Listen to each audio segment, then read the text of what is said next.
Dr. Taylor. All right, good morning. Good morning. I'm so excited so many people have joined us. We're here today to talk about one of the most compelling and horrific human rights issues, human trafficking, a form of modern day slavery that occurs in every state, including ours in Delaware. Human trafficking, I think most of you know, is when someone is compelled to work for little or no pay because they're forced or because of fraud or coercion. Trafficking is often associated with commercial sex, but trafficking victims are also forced into labor. We have an excellent panel of experts from the state and nonprofits that are working to combat this pervasive problem and help survivors. And I look forward to hearing from them along with you today. But one thing that I want each of you to take away is that human trafficking is not a city problem or a rural problem. It's an everywhere problem. And trafficking does and can happen in communities throughout our great state. I am proud to be a part of the United Way movement that has been working on this issue since 2015 to help to accelerate action and to develop community-based solutions across the world that find, stop, and prevent human trafficking. In Delaware, this is our first time really doing this, thanks to Sarah Poor. Human trafficking has been discussed widely in news and social media, and because of this, there are quite a few myths that are accepted as facts. If we're going to combat it, we need to better understand the facts, and hopefully that some of them will be dispelled today in the discussions that you'll hear shortly from the speakers. So as I close, I want to thank all of you again for joining us today in the discussion. I want to thank our panelists, and I especially want to thank the next speaker, Sarah Poor, the Executive Director for the Delaware Anti-Trafficking Action Council, for her passion and commitment to raise awareness of and to bring attention to this in Delaware. She is one of the main reasons that we are all here today, and she is definitely have pulled in the United Way of Delaware to partner with her along with 211 to ensure that Delaware is a place that's safe for all. Sarah? Thank you so much. It is an honor to be here today. Like you said, we have amazing speakers lined up. I just want to give everybody a little bit of background on DATAC and how it got started. So it was actually originated in Senate Bill 197 in 2016. It's went through a name change since then. So we are now, like Michelle said, the Delaware Anti-Trafficking Action Council. We have 29 appointed members that the governor appoints. But in addition to that, we have several community stakeholders, activists, survivors, pretty much every facet of the community that sees that this is a problem that needs to be addressed. So I'm honored to be. Thank you, everyone. And I'm going to introduce Daniel Meadows, which was also part of the council, and I've had the honor of working with him. So good morning, everybody, and I'll apologize in advance. I shared with Sarah earlier I had to somewhat pivot and join an unexpected meeting, so I'm going a little bit low tech today, and I'm trying to maintain some stability with my phone, and so it'll be just me and a somewhat slideless presentation, but I'll do my best to share a little bit of information about the law enforcement perspective as it pertains to human trafficking in Delaware. A bit about where we've been, kind of where we are today, and aspirationally where we hope to go to in the future. And I know I won't be able to discuss all facets in such a short amount of time, but I feel very excited to be able to share with you some of the advancements of the law enforcement perspective as it pertains to human trafficking in our state. And so to be completely transparent, historically, going back some time now, law enforcement truly probably wasn't as well prepared to combat human trafficking as we are today. And it wasn't a terrible time ago that it was viewed much more as just singularly prostitution when it comes to sex trafficking, maybe not a full awareness of the realities of labor trafficking. But we were at best sometimes a firehouse mentality when somebody would make a call and create the awareness. There would be singular investigations, but not a concerted, informed opinion about all the complexities of human trafficking investigations. Around the time of 2014, when the law changed, I think that's when we began to certainly see a slow migration from where we were to where we are in some of our current initiatives today. So I'll share with you about some of the things that are going on now today in Delaware and maybe some of the things specifically with DSP. First and foremost, Sarah mentioned that since the beginning of the formation of what is now known as the Delaware Anti-Trafficking Action Council, law enforcement had a voice in those discussions, and we're able to bring certainly that law enforcement perspective to the concerted efforts and start to develop some of those meaningful partnerships. And through that, the Delaware State Police, who does train a pretty large percentage of law enforcement officers in the state of Delaware, develop curriculum as it pertains to training new officers in our state on all the signs, indicators, best practices, some of the ways to overcome some of the barriers of trust that exists with human trafficking victims. And we teach that now in our police academy to all new recruits that are going to become officers in our state. Matter of fact, Detective Yenser, who you'll hear from later in this presentation, is actually teaching that course now. And what we really learned is whether it be teaching new recruits and they come out of the police academy prepared, or when we teach seasoned officers more about human trafficking signs, we often see saves right in the wake of, because they're more in tune with what they should be looking for and how to better connect with those victims.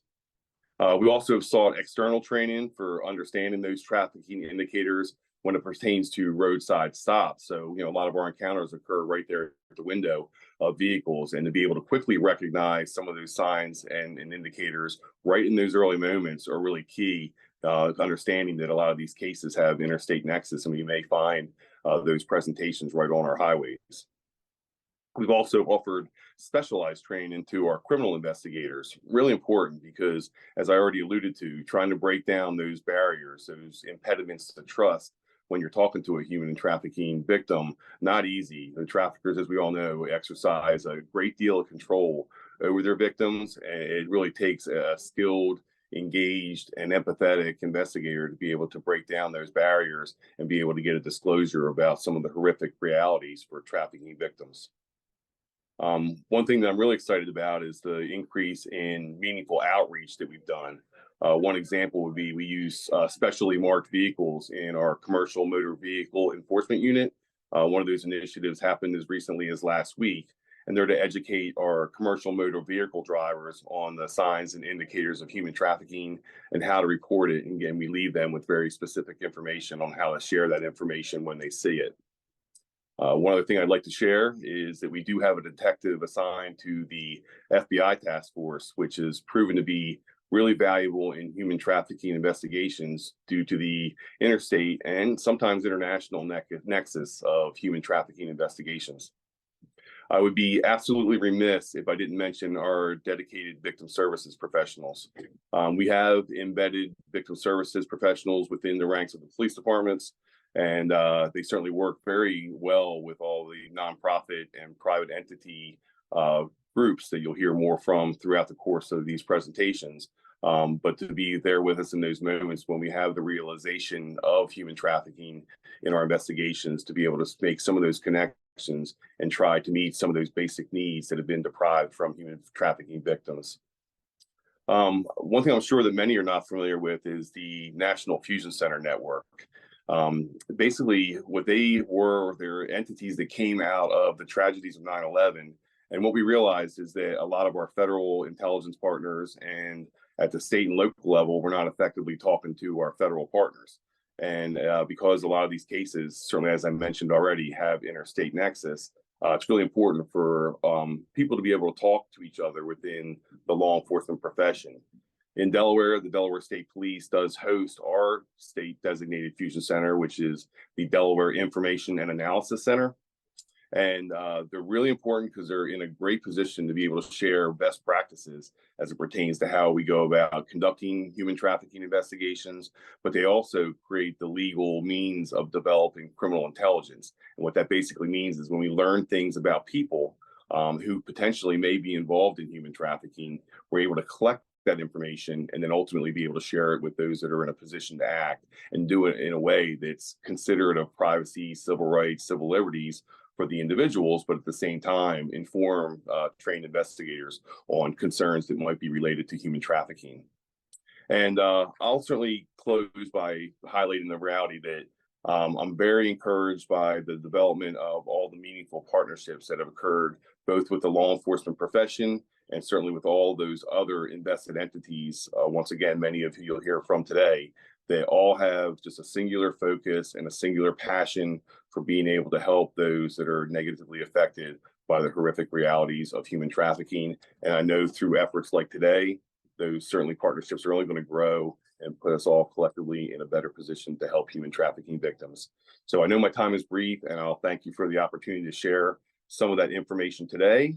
And with that, I will introduce Tiffany McGee, who is the president and founder of Survivor Ventures, and also Jennifer Holmes, who is the housing program director for that same organization. So thank you again for your time today. Thank you, Colonel Meadows.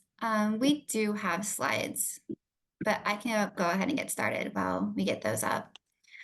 So Survivor Ventures is a new organization to Delaware, but we're not new to the anti-human trafficking movement.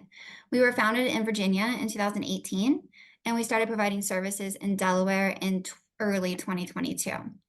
Our mission is to provide survivors of human trafficking with the resources and support needed to attain economic independence. And once we get the slides up, we have a little chart that kind of helps illustrate why we chose to come to Delaware. So why did we expand to Delaware? Delaware is much like Virginia in terms of response to human trafficking. Yeah, there we go. Next slide. Like Virginia, Delaware has a very high rate. One back. Sorry. There we go. Like Virginia, Delaware has a very high rate of trafficking. In fact, according to the National Human Trafficking, the National Human Trafficking Hotline, it's 6th in the country per capita for reported cases to the hotline. Now, another reason we chose Delaware, there was already existing trafficking-specific service providers offering really valuable services to survivors in Delaware.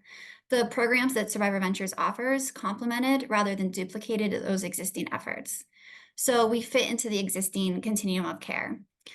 Those existing services included what law enforcement and the coalition does, criminal justice, arresting and prosecuting traffickers, what the Salvation Army Restoration Now does with crisis response, restorative care, and specialized shelter for survivors.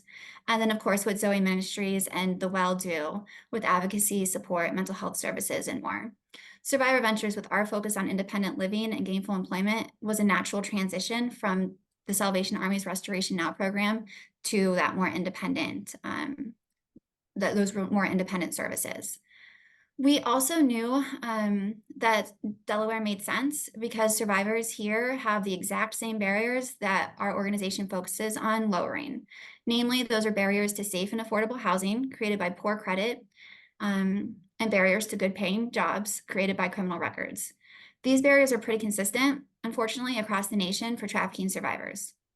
In fact, according to a National Survivor Network survey of nearly 500 survivors, 69% reported losing or not receiving employment, and 59% reported barriers to safe and affordable housing, specifically because of those criminal records and those credit barriers.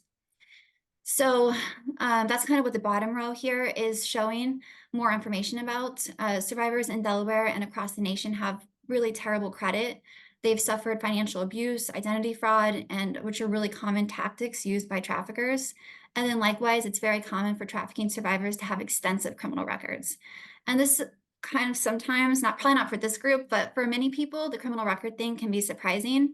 But if you think about it, especially with sex trafficking, those survivors are forced to work 7 days a week, 10 hours a day, meeting an average quota of 10 Johns or buyers of sex per night. That's a lot of crimes being committed by a victim who isn't actually a criminal. So on top of that, traffickers force their victims to commit an array of other crimes: larceny, kidnapping, possession. These are all felony level crimes that really impact one's ability to re-enter society. And in Delaware, there's still work to be done in terms of sufficient criminal record relief legislation for this population. We need to better ensure survivors who leave the life are not held back by systems that failed to protect them in the first place. Otherwise, they will continue to be stuck in cycles of vulnerability that led to trafficking in the first place. Next slide, please. And while we wait for that legislation to catch up, Survivor Ventures created a couple workarounds to lower barriers to employment and housing. First, our flagship program is called Survivors to Entrepreneurs. And this is a supported employment program with wage subsidies that entice employers to give survivors a chance to prove themselves.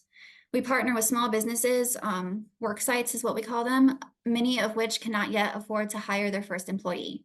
Because we can provide a free employee, our worksite partners are willing to overlook criminal records and other background issues that have presented barriers to traditional employment. In this way, we're creating job opportunities that didn't previously exist for our participants to achieve economic stability by providing them a full-time job in a field that they like. And if we talk a lot at Survivor Ventures about dream jobs and jobs people like, and we help our participants take that first paid step in getting there. Trafficking survivors are different than most crime victim groups in that trauma happened on the job. It may not have been legal work, but it was work. And as you know, employment, timesheets, pay, all of that is inherently triggering to this population. We found that creating trauma-informed work sites is a key to sustainable recovery. And so with this program in year one, we provide wage subsidies, job coaching, entrepreneurial mentorship, and specialized skill training. Year two of this program builds upon the skills and experience derived in year one to include vetted business plan development and the opportunity to incorporate one's own business with a clear pipeline to connect our participants with additional existing small business resources to fund and grow their businesses. Next slide. And this slide just further breaks down the wage subsidies that we provide. We start with 100% for the first 3 months, and then we slowly decrease our subsidy every 3 months with the expectation that the small business owner, with assistance of a free employee, can increase their revenue to a point where they can organically afford to pay into survivors' wages. By month 9, our partners have a fully trained up value-added employee, and they can afford to have that person on their payroll long-term, making this a sustainable endeavor. Next slide. And with that, I'm going to turn the floor over to our housing program director, Jennifer Holmes, who is in Delaware. Jenny? Thank you, Tiffany. Survivor Ventures Housing Stability came about during the formative years. We recognized that it was hard to be productive employee when you don't have 4 walls and a roof, but it's really hard to get those 4 walls and a roof if you don't have a pay stub. So we start S2E while survivors are still in shelter, and it helps them successfully transfer into independent living. Our housing stability program provides rental assistance for tenant-based apartments throughout Delaware. We partner with independent landlords who lower the barriers created by poor credit, criminal records that so many of our participants unfairly have from their victimizations. To assist, we offer supported employment that Tiffany just mentioned above, utility assistance, application fees, housing advocacy, credit repair services, deposit, and rental assistance. Next slide, please. This slide shows how our rental assistance decreases over the course of the year. At no point in 1 year are our participants on the hook to pay full rent. We decrease our rental assistance by 25% every 3 months as the survivor economically stabilizes from having a full-time job and can comfortably afford to pay into their rent. I can tell you this from personal experience that parent housing and employment in this way works because I'm a graduate of Survivor Ventures program in Virginia, where it was piloted. Like a majority of survivors we serve, my apologies, you all. This is the rate of the sliding scale that goes down 25% of how it works for our rental assistance program. Like a majority of survivors we serve, I have a criminal record. In 2017, I was arrested for crimes from my trafficking forced me to commit. I was also arrested many, many times and did prison throughout the years of my life. Again, like many of our participants, I had several traffickers, parole, that trafficked me throughout the state of Virginia. Many of which are still not eligible for voucher through that happened for me. Sorry, you all. A lot of my crimes that I committed are not eligible for voucher because of my trafficking situation. Upon release from prison, I entered into Survivor Ventures program. Because of my criminal record, I could not get gainful employment, and without gainful employment, I would remain homeless and vulnerable to the cycle of trafficking I had endured for so long. As Survivors to Entrepreneur participant, I was matched with one of our hundreds of work-site partners. In this case, Habitat for Humanity, where I worked my way up in a job that I loved so much. Since SC was paying my rent at 100% for the first 3 months, I was able to work full-time, save my money, buy a car, and pay off the fees and fines related to trafficking that kept me from my driver's license. This allowed me to go to work on time, get to probation and parole on time, support my family, and promote in my job. I became a manager at Habitat for Humanity until I was poached by Survivor Ventures to head up Delaware chapter, which brings me here today. I'm so honored to serve those whose shoes I once walked in with the same services that helped me escape the trafficking cycle. Next slide, please.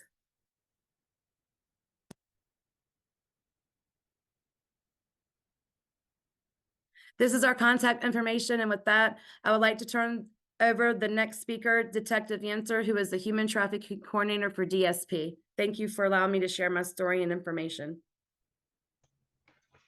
Morning, everybody. I want to thank everybody for being here today. So I'm the state coordinator with the Delaware State Police. Talk a little bit today about what the plans are for 2024. First and foremost, with being the coordinator, we want to look more into proactive operations. We know that human trafficking survivors, it's tough for them to come forward. So what we're trying to do is we're trying to reach out to them. So number one, we are targeting more massage establishments. Then we're also going to be doing more reverse stings. So with that is we're targeting the sex buyers. And actually something new this year we are going to try to do is reach out to some of the potential trafficking survivors and provide them with services. So we want to make sure we're out in the community reaching out to them before obviously it goes years without being spoken of. Another part of my job is teaching at the Delaware State Police Academy. So the biggest thing that we try to put into our curriculum is talking about the signs. So patrol troopers is our front line. So when we're teaching them, we're showing body cam footage. And we're also going through what they may see on a traffic stop with indicators. So I want to talk about some of those signs real fast. So these signs here are not specifically for juveniles, but something that we put out there so when they conduct these traffic stops, may be able to identify a possible trafficking situation. So if a juvenile is hanging out with an older male, if they're receiving money or gifts, they have a history of being missing or runaways, being on the street at night unsupervised, and previous victim of sexual assault. Those are just a few indicators that we put out, but I also want to go into a little bit with presentations. So recently I did a presentation at the Seaford House. They were having a lot of issues with runaways. So what we're trying to do is talk to these children and explain to them the risk of running away to try to prevent them getting into the trafficking world. Also, we're putting on presentations for the general public. And recently we've been contacted by numerous high schools to go speak with the kids there. Some other general indicators for adults and children Could be appearing malnourished, poor physical or dental health, lack of documentation, avoiding social interactions, possession of multiple hotel or motel keys, dressed inappropriately, accompanied by someone who answers every question for them, and drug addiction. So what we do with any type of trafficking investigation is typically we'll get some type of referral, whether it is presented from DFS or the anti-trafficking hotline through Polaris. So what we're doing is I have to make sure that detectives are following up with these tip lines. We're working hand in hand with DFS and victim services. So I want to talk about stats real fast on that. So this is just juvenile victims in 2023. So there was a total of 52 total juvenile victims.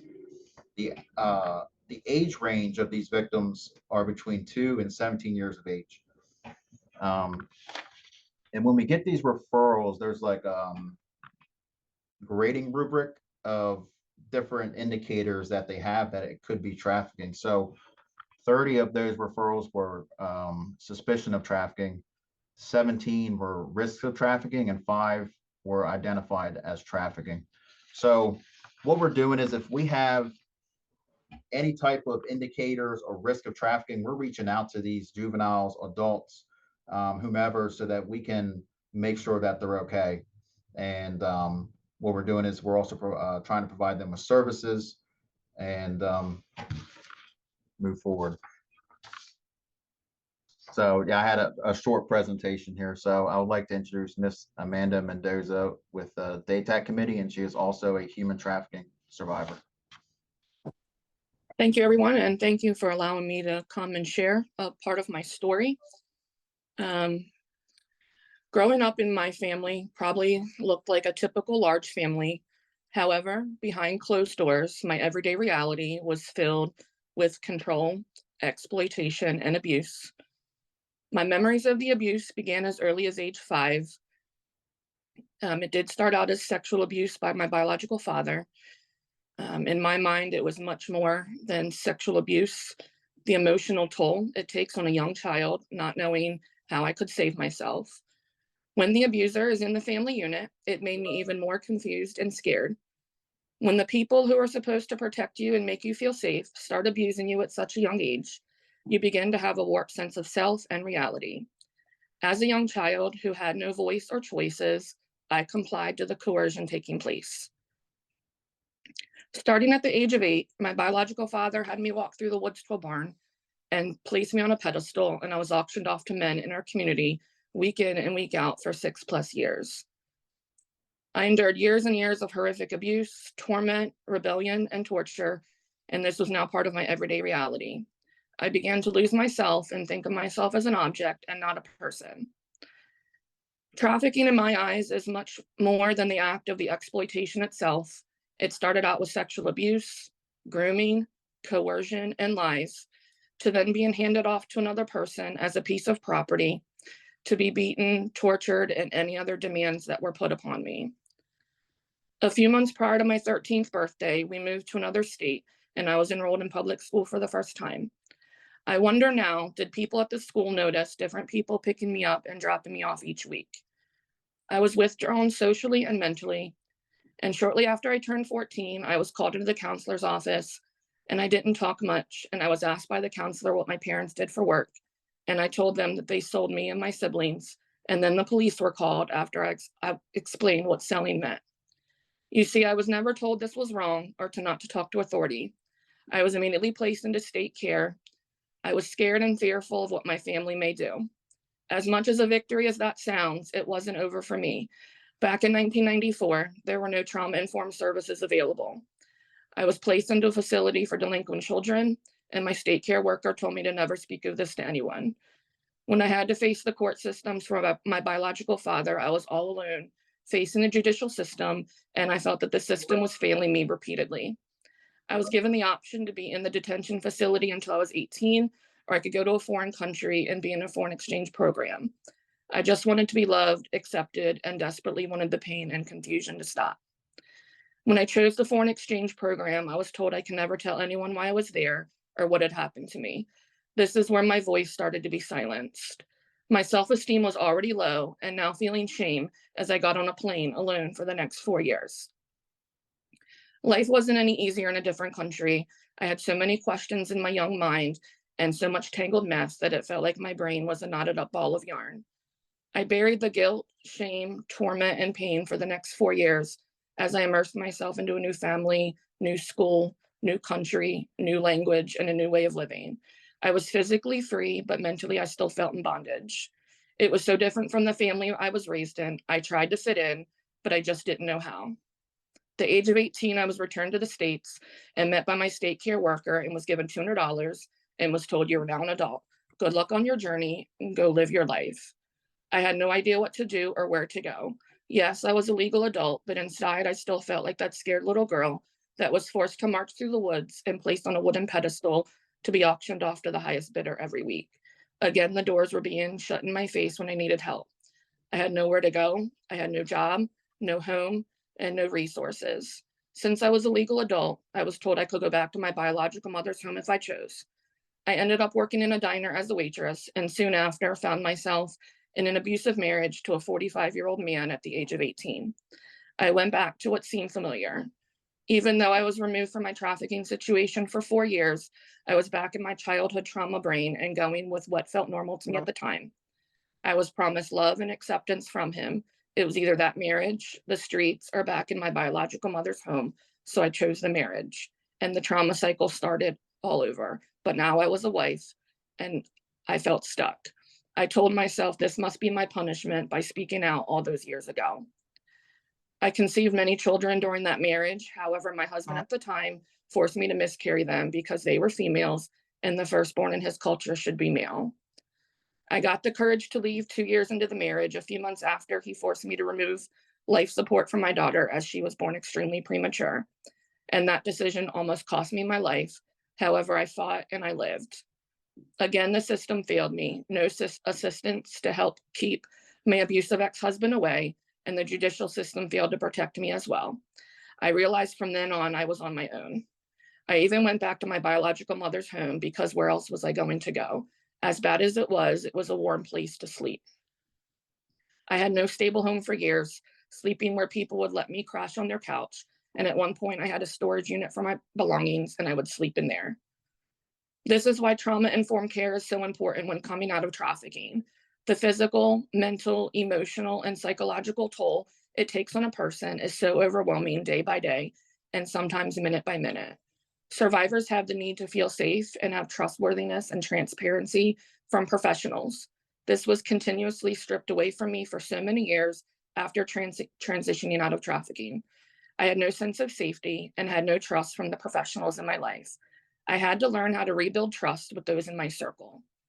One thing I also lacked was empowerment, voice, and choices. These also were stripped from me, but now I'm empowered to take control of my life and be independent and be confident in my decisions. I now have my voice, and I don't take that for granted. I have choices that I make myself, and no one makes them for me. It was overwhelming at first, but walking through them has helped me regain my independence. Survivors also need to have reliable income and affordable housing. I never had the tools or anyone to guide me when looking for housing and have been taken advantage of on more than one occasion when renting and even purchasing my current home. I had suffered from depression, anxiety, and thoughts of suicide for many years. I had all these emotions all bottled up with no one to talk them through with. So many professionals in my life told me to never speak of my trafficking experience as I would be ostracized by everyone in my path. This has rung true in a few situations over the last 10 plus years. I gone through more than 20 counselors and then gave up trying. I was told you need to put that part of your life away and move on. It just wasn't that simple, especially for someone who has been through such complex trauma. I got married in 2011 to a wonderful man, and we will celebrate 13 years of marriage this June. Life should be better for me, right? I have a full-time job, a home, and a husband. At least that is what professionals continue to tell me when I reached out for help. Over and over, I was told you are not in that lifestyle anymore. Pack up your past, put it in a box, and never speak of this again. How was I to move on with daily flashbacks of abuse and fear of my biological family showing up at my home on an almost daily basis? I still felt that people didn't understand me, and I've been told I would be outcasted if people were to find out I had been exploited as a child sex worker. Their words, not mine. After we were married, I just tried to live a normal life and thought if I kept busy enough, I could bury my shameful past. However, when I was home and alone and sitting still, here came the flashbacks and haunting memories. So I just stayed on the go or asleep. I did this for years, and eventually I would hit a brick wall. In 2020, when the world began to isolate during the pandemic, the flashbacks intensified. I just wanted all the pain to stop. Isolation was the worst during this time.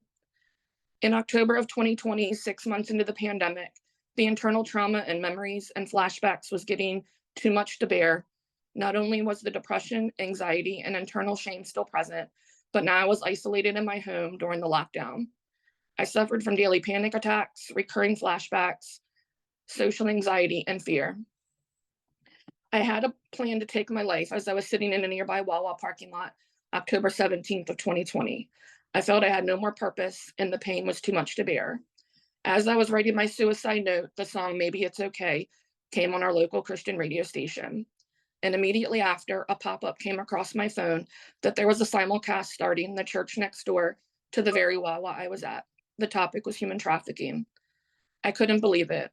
I had researched it over the years, and because so many professionals told me this only happened overseas, and what happened to me was an isolated incident. It was there that I heard from a local ministry who was speaking about what they were doing to make an impact in Delaware and fight human trafficking, and my life has truly never been the same. I cried and thought my cries had been heard in that Wawa parking lot.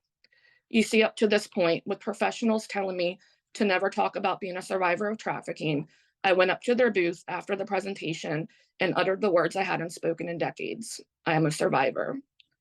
A week or so later, after that meeting, I was offered counseling services. If I'm being honest, I was skeptical because I had been to more than a dozen in the past and was told there was no help. I met with my counselor a few weeks later, and that was the start of me finally working through true healing. She met me with love and compassion. These trauma-informed services literally saved my life. For the past 3 years, I have unraveled the scroll of trauma and pain that I had bottled up for more than 20 years, and my life looks completely different. I walked through each memory and was able to speak life into that scared little girl and finally give her permission to heal. I have learned healthy coping skills, grounding techniques when the flashbacks come, and learning what my triggers are and the healthy responses to them. I still suffer from bouts of depression and anxiety, and the memories will always be there.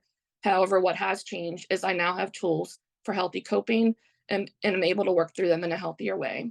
It hasn't been easy, and I stumble along the way. However, I get back up and keep pushing forward.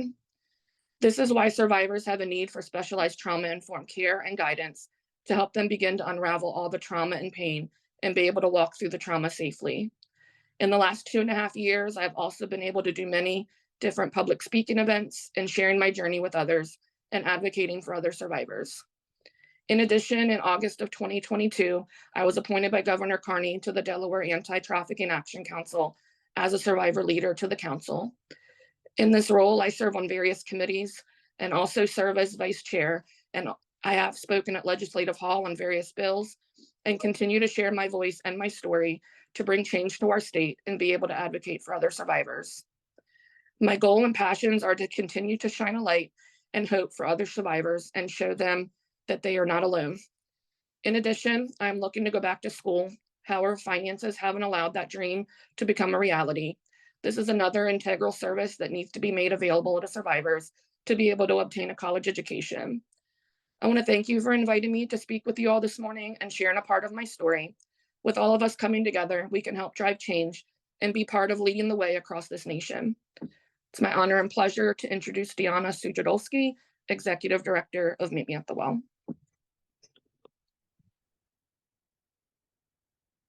Hi, I'm Rachel. I am filling in for Deanna, who last minute couldn't make it. I am a case manager with Meet Me at the Well. I first just want to say thank you so much, Amanda. You are so strong, and thank you. So yeah, I'm filling in. Bear with me. I've got my notes here, and I have to double check because I believe we just recently received our first supportive funds on a United Way platform from a private corporation program in Chicago. So thank you, United Way, for that platform. Meet Me at the Well Foundation was founded by Amy Day in 2014. She had a heart to connect with and support women that the rest of the community looked past. Women who were being watched, controlled, and forced into dangerous situations, including sex trafficking. Unfortunately, Amy passed away in 2016 from a brain tumor at 31, leaving behind 2 small children and a legacy. Thanks to Amy's parents and her incredible church community, Meet Me at the Well has continued Amy's God-given mission for the past 10 years. The Well has been providing direct support and services to adults and youth survivors of human trafficking. Some of the ways that we've done so include care packages to clients in hospitals, shelters, and hotels, advocacy in navigating social and justice systems, long-term mentorship, life skills training, and case management. We have recently expanded our services, providing over $20,000 in scholarships for our survivors to continue their education in professions essential to our community, including nursing, counseling, and medical administration. I personally find it so beautiful that the clients we serve desperately want to give back to their own communities, like Amanda and Jennifer. And we, of course, are super excited to help them get to their personal goals. We're privileged to walk alongside and celebrate long-term healing by helping survivors secure meaningful employment, sobriety, permanent housing, and even reunite with a lost parent or child. It starts with a coat, a blanket, and a care package, but we all know that's not where healing happens. It happens in our long-term relationship-based support. Meet Me at the Well's HEAL program facilitates individualized reintegration with the community. In total, we have served over 150 human trafficking survivors, and in just the past 3 years, 62 of those have been a part of our HEAL program, and we currently are serving 17.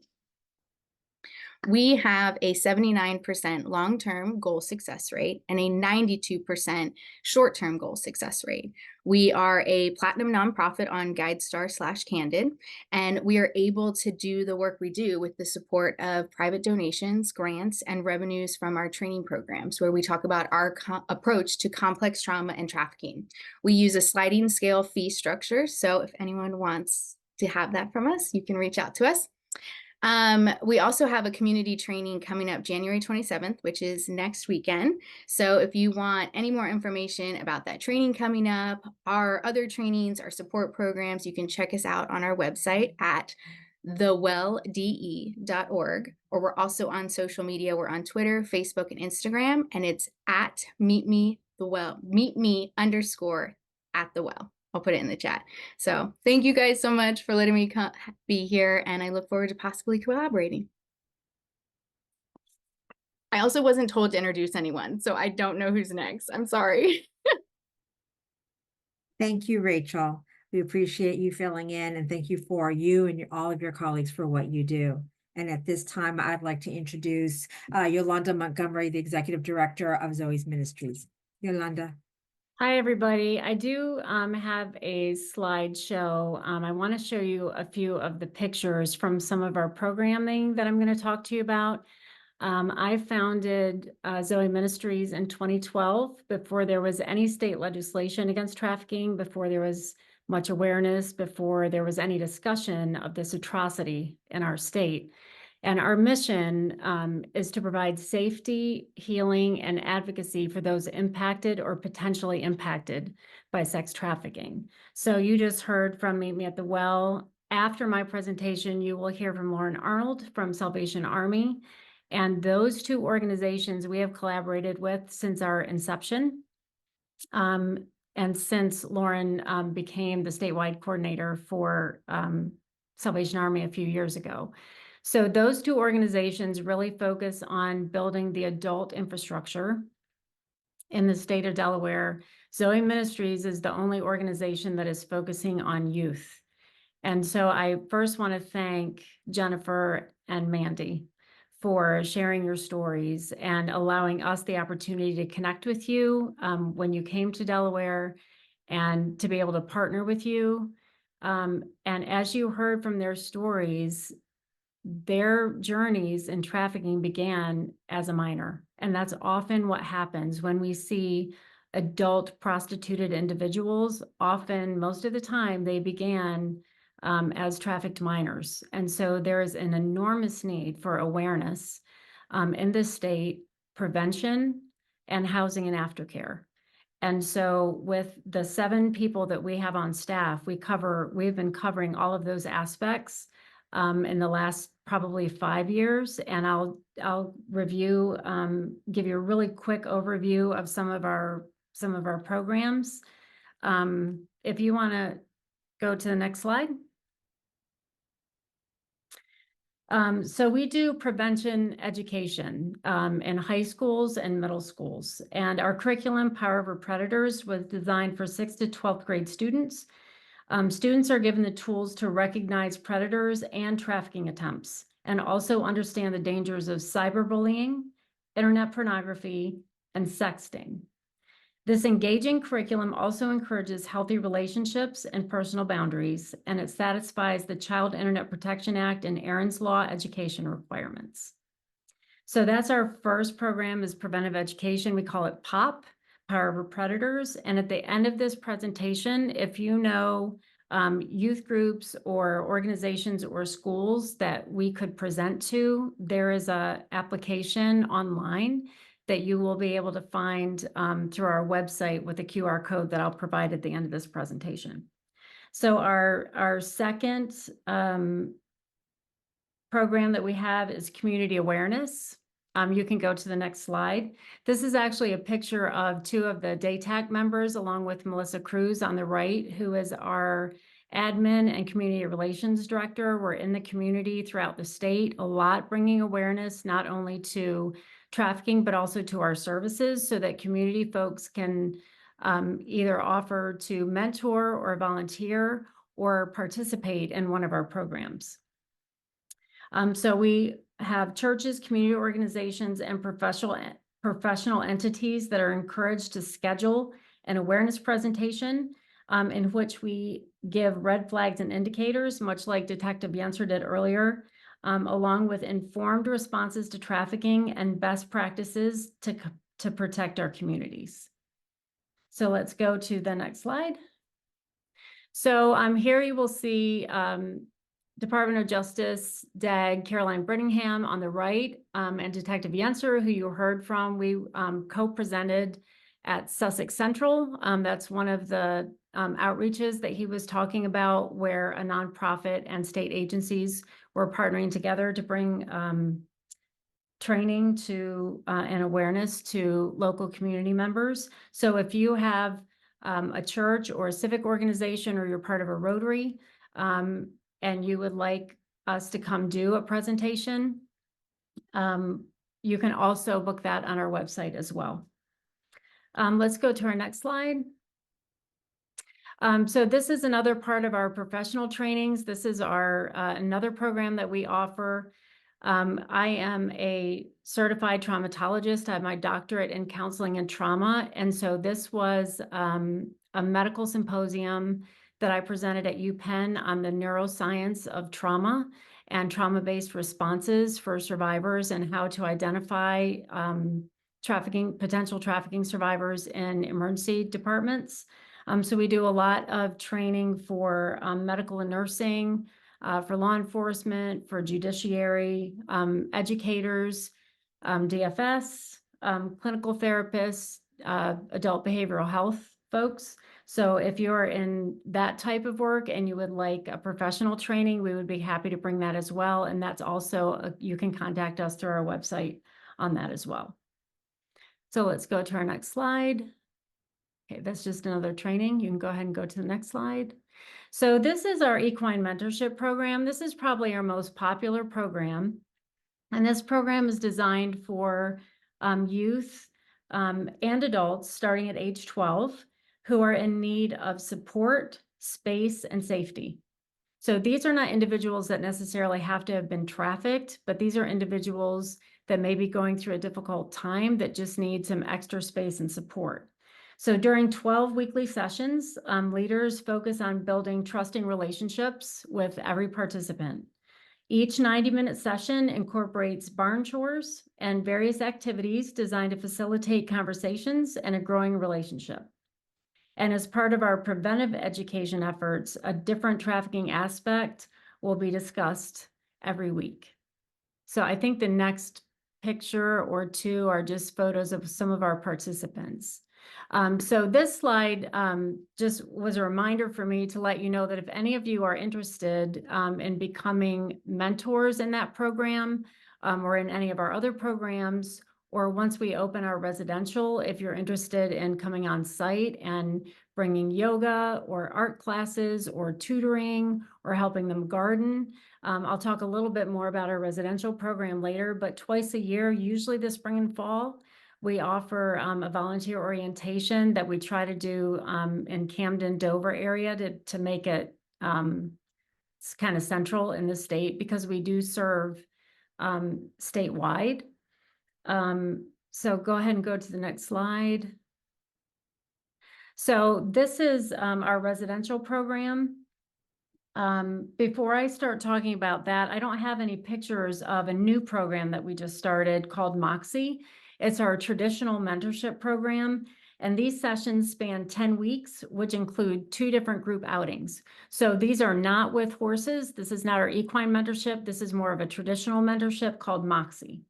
And each session is held for 75 minutes, and it provides an opportunity for trained mentors to use relatable topics and productive material to foster healing of past and present trauma.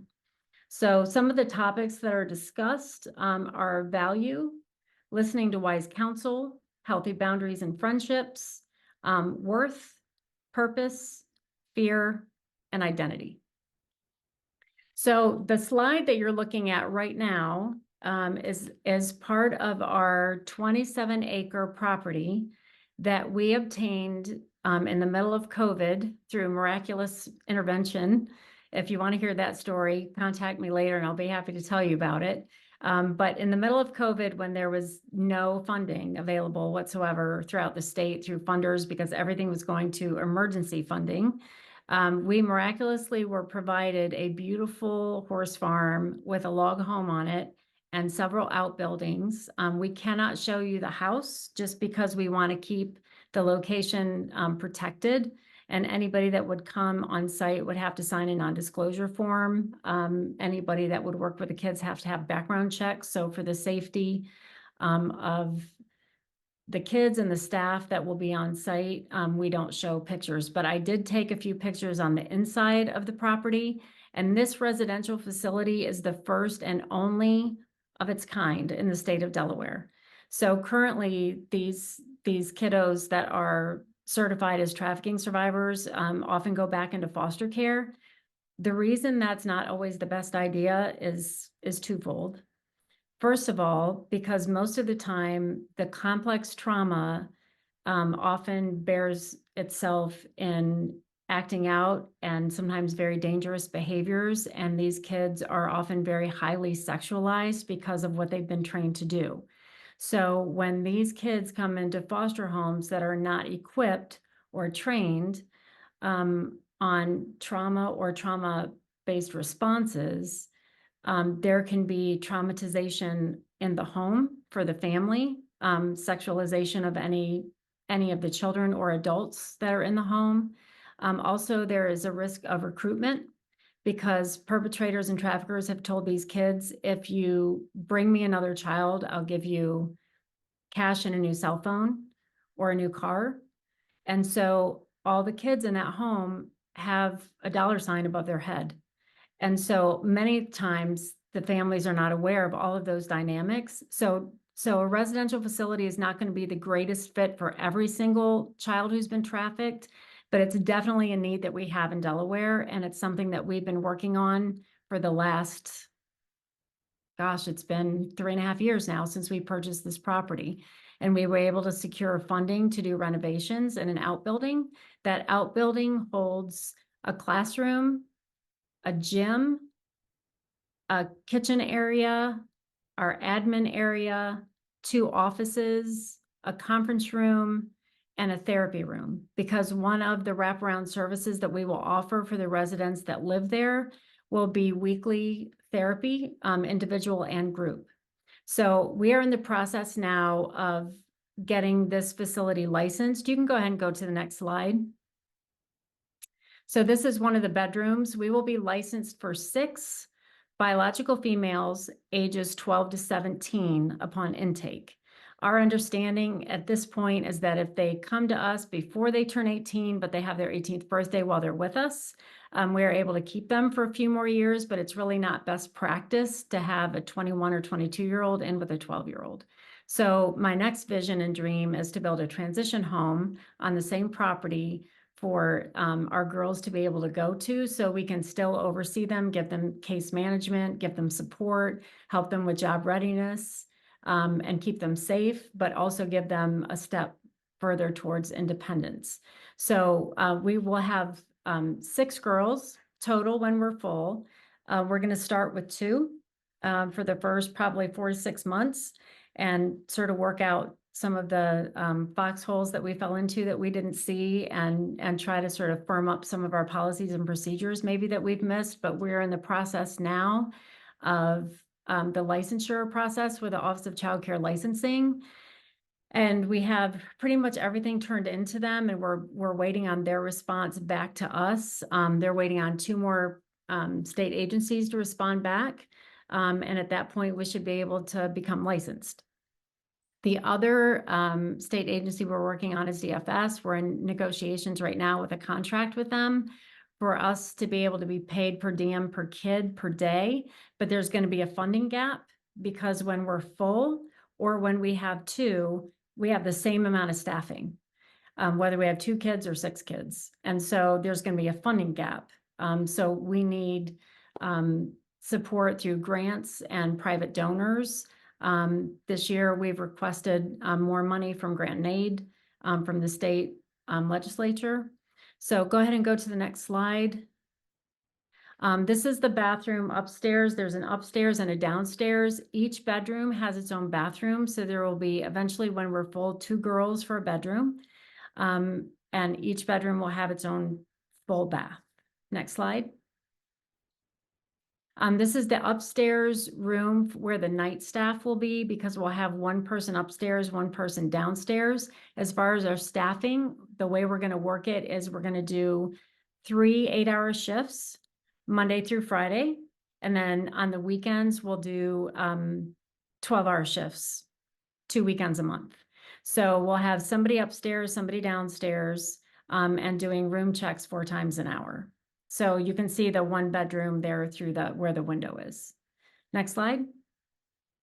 So this is our kitchen. This is also downstairs. We really didn't have to do a lot of renovations to the downstairs. It was basically the upstairs where we added a bedroom, the sitting room, a bathroom, and a storage area. Next slide. So this is upstairs. This is the loft. It's probably the coziest place in the whole house. Everybody loves this spot. It's just going to be a really great place for the girls to be able to do puzzles or read, or if they need some quiet time or some separation. This will be the location in the house where that takes place. Next slide. And this is our dining room. If you were to be standing in that dining room and looking out that window to the right, you would see a huge pine forest in the backyard. And in that forest, we have created what we call an escape area. And so we've cleared out an area probably 500 square feet wide, and have built a pergola and cleared it out so we can put some swings and a hammock back there. We lovingly call that our escape area, because we know that when these girls get triggered, they often run outside, and we know they're probably going to run straight for the woods. And there is about hundreds of acres of pine forest behind our house, and we don't want them running into the woods and us not being able to find them. So we created a safe space for them to be able to run to if they get triggered, or if they just need some space away from everything that's happening in the house. Next slide.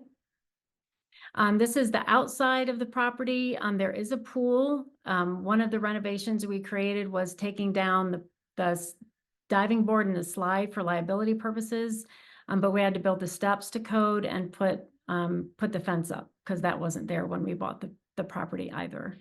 Next slide. And then this is the hay barn. This is looking from the house out to the driveway. The hay barn is located right in front of the outbuilding. We just don't have any pictures of the outbuilding right now since it's been renovated. So that gives you a really quick overview of all of our programming, and there's our information. Feel free to scan the QR code, and that will take you right to our website where you can contact us for any presentations or trainings, or if you're interested in volunteering. So thank you so much for your time, and it is absolutely my pleasure to introduce a very dear friend of mine and colleague from whom I've learned a lot. Lauren Arnold, who is the Anti-Trafficking Program Manager for Salvation Army for the state. Thank you, Yolanda. I could go on. I know we are kind of at time, so I'll be quick, and I don't have any slides, but I just wanted to say how much I love these girls, all of them that spoke, the survivors and the nonprofits, because we all work together. We can't all meet the needs of every single client just on our own. So I'm really thankful to share the work, and it's hard, right, every day. And I'm thankful for the support network that we have here in Delaware. So thank you, ladies. Yolanda, this all started for me because I met Yolanda years ago when I was working at DFS for 21 years. And I became the one, after I really spoke to her and she did a training for us, that became sort of the sex trafficking. I guess I really wasn't an expert at that point, but doing that. So I started to really investigate more cases there at DFS, and then started to have a lot of teenagers, unfortunately, that ended up being trafficked within our unit. And that's how I sort of got started. And then I was able to start this program here in Delaware for the Salvation Army. They've been really in the work for about 150 years. It wasn't called trafficking way back then, but women that were stuck in prostitution or children. And we have about 43 programs now throughout the nation. It is international, but here in the US, there's 43 programs. I think we were like 38 or 39. But there was nothing here in Delaware for adult victims of sex trafficking. Yolanda was basically all we knew about as far as the expert here. And she did tons of trainings and things like that up and down the state. So we continued that work. I think we've done like 77 trainings or something like that in the last 4 years, just trying to build awareness and build on what she had already started. And so to date, we've served in our case management about 138 survivors. We continue, so we're kind of like the intake point, you know, whether that's a referral from Banyan or Rockford or a survivor themselves or the police or victim services or whoever, we start that process when they're in crisis. We do street outreach, and so we're trying to meet the needs out there in the community, up and down the state. We've done that with the police. We've done that without police. We've done it with Impact Life and places like that as a team, and brought nurses out and just tried to meet those physical needs, and do an assessment while we're out there if individuals are vulnerable to trafficking, and do some education. So we have our emergency shelter here in Wilmington, where we are able to house. We have certain beds that are designated for Restoration Now. So we kind of function as a program within a program, and we rely on our partners, and we rely on the networking in our community as far as giving our individual services. We started doing emergency, which then turned into the stabilization period, because women started to feel safe here with us and getting the trauma-informed care. So if they didn't have serious substance abuse issues, they were tending to stick around. And as you all know, housing in Delaware is ridiculously hard to find. The transitional level is very hard. And so we've sort of ventured into, you know, keeping people much longer. And sometimes we have people here 6 months. So then we had met with Survivor Ventures and started that partnership with them. And they've been able to come in and start that next level of housing and give people opportunity to get out of shelter, move on from transitional. But here, when a woman comes to us, and we have a couple of men, they just can't be in this particular shelter, but we have some of those in different locations. we are having to get their identification documents, their birth certificates. Often women's traffickers have kept all of those things, and we have to pay for that. We have to be able to support that need. So when I built the program, I just basically went through the laundry list and talked to survivors and said, what is it that you need? What are the barriers? And we will break those down so that you can move on. And so we had received funding throughout the years to do those things. We also have to deal with, probation and giving people transportation to all their medical appointments or to whatever it is that they need to go to. And then we also are dealing with some labor traffic clients. So we have ventured into that because we sort of opened Pandora's box. Once people know that you're there and can sort of help with some of their needs, then we start to get the calls. So Delaware has a long way to go in terms of caring for labor traffic victims. It is, quite frankly, very expensive because those individuals can't work for the most part, and they were stuck by their exploiter and only being able to work for that particular business that is on their visa. And so we have had to find really creative ways to try to find funding for temporary housing, to connect people with other types of under the table jobs, or just trying to work through the immigration process. I saw Tanika on here somewhere. So we work with Department of Labor, with immigration, with the officers, and just try to stabilize that individual as they're working on their visas. It's a very, very complicated process. So we do some things here as far as not just emergency care, because I've had some of our survivors for about 4 to 5 years, and we just offer that long-term support no matter where they go. So we do survivor wellness days that are held 4 times a year, where survivors at any point, if they've been with us even a few days or they've been with us for years, can come to an event. We have it catered. We usually have some volunteers from the community that can come, and we offer crafts and all kinds of stuff they can do. And it's just a time to not have to sit and talk about our trauma all day long, because we do a lot of that. And so it's just a chance for survivors and staff and people that care about them to connect and network. And then what that actually ended up creating organically was a support network among the survivors. And so now we have a group of individuals that meet, and now they're coming to a few more things that we created with our trauma groups. SOAR is a partner of ours, and we now have trauma groups here. Funding is a bit of an issue, so we're trying to hold on to that. But they love it. They absolutely love it. And I've seen it just impact their lives. We also have a partner now that offers healing art therapy, and she comes once a week, and we have the same, that our survivors, I can't believe they're coming, because they don't commit, but they commit to these groups, and they come here and they love it, and they come in, they give us hugs, and they really enjoy it, and they enjoy each other.